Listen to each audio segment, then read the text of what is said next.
I've spent most of my entire life surfing. The rest I've wasted. Anonymous. It seems that the oceans of the world have become many things to many different people. For some, the ocean is a source of food and income. For others, a source of inspiration and fascination. For some, a beautiful garden with hidden depths to explore, and for others, a dumping ground for their toxic waste. But of all people, the ones that probably appreciate, admire, and perhaps even understand the changing landscape of the ocean best are surfers. Surfing, which is thought to have originated among the Polynesian peoples of the Hawaiian Islands of the Pacific Ocean, has been around for quite some time. The earliest recorded account of it was made in the journal of Captain King, a contemporary of Captain Cook, in 1779. But there are pictures of surfers carved into volcanic rock that are thought to date back much further. Surfing was regarded by the Polynesians as the sport of kings. The chiefs used surfing and other Hawaiian sports to display their strength and agility, and even the types of wood used for the boards was determined by the person's rank in society. Nowadays, the hierarchy between surfers is determined more by their courage, and none are more courageous than the surfers who brave the jaws of Maui, where 20 feet is considered an average-sized wave, and big can go up as high as 60 or 70 feet. The huge waves of Maui are created by a mixture of unusual circumstances.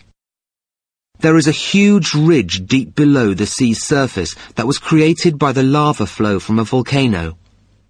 This combined with the presence of a reef not far to the north of the island and swells created by winter storms some 2,000 miles away in the Aleutian Islands can create the kind of waves that make a surfer's heart race. The people who regularly surf there are almost religious about the spot, and they frequently monitor weather forecasts and wave readings from buoys for days in advance to calculate when the best conditions will be. A ride on the jaws of Maui can last less than half a minute, but for surfers who fail to keep pace with the 25-mile-an-hour waves, extreme danger awaits. Trapped inside a wave, they can become totally disorientated with little sense of which direction takes them up to the surface. They also have only seconds to head for the safe zone of calm water before being crushed by the next big wave.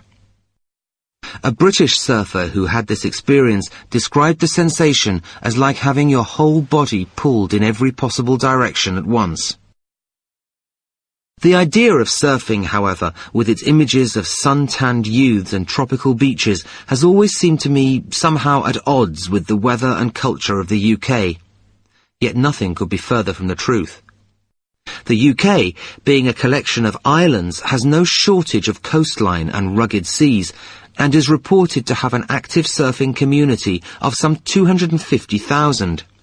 Most of the surfing centres around Croyd Bay in North Devon and Fistral Beach in Cornwall.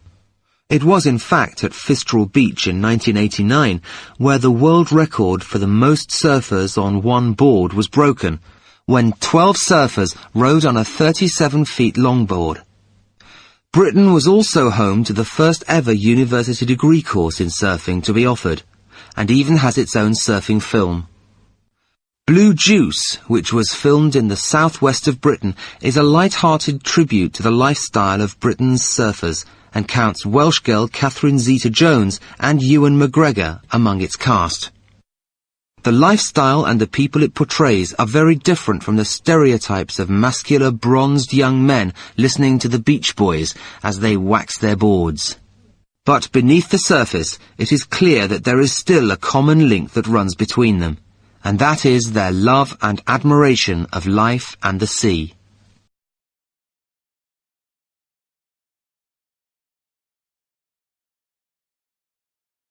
And now the guest list, in which an interesting person lists some interesting things. And our guest this week is author Leigh Bardugo. She first cracked the New York Times bestseller list with the Grisha trilogy, a young adult fantasy series set in a world based on Tsarist Russia. Right now, her new novel is the best-selling young adult book in the land. Here's Leigh to tell us about it and her list. Hi, I'm Lee Bardugo. I'm the author of Six of Crows.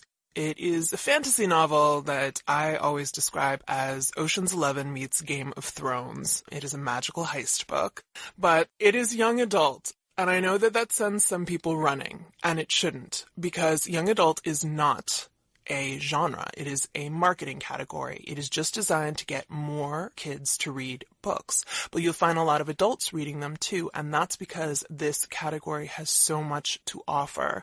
I'm going to introduce you to 3 titles that are labeled young adult, but that are for everyone, no matter their age. My first pick is Eleanor and Park by Rainbow Rowell. Now, this is the one you are most likely to have heard of. It's been on the bestseller list a long time, and it's about 2 people, Eleanor and Park, who fall in love over music and comics in the 1980s. It hits that nostalgic sweet spot for adults. When you hear these kids describe the first time they hear Love Will Tear Us Apart, if it doesn't move you, you are dead inside.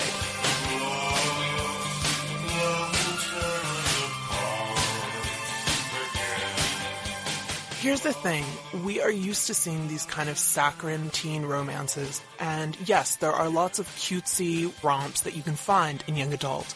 Eleanor and Park is something different. Rainbow Rowell writes falling in love with this beautiful clarity and this humor that, trust me on this one, it will resonate with you.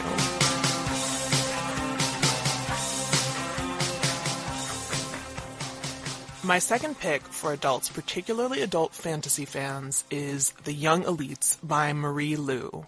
I want you to picture a superhero story set in a world inspired by Renaissance Italy.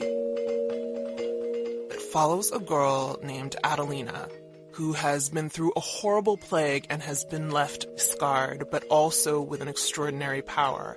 As have several other kids who find each other through this story as they are hunted by the authorities. Now, I know this may sound a little familiar. Yes, they're familiar tropes, but Marie Lu is really turning them on their head. Adelina is basically like a young Vader.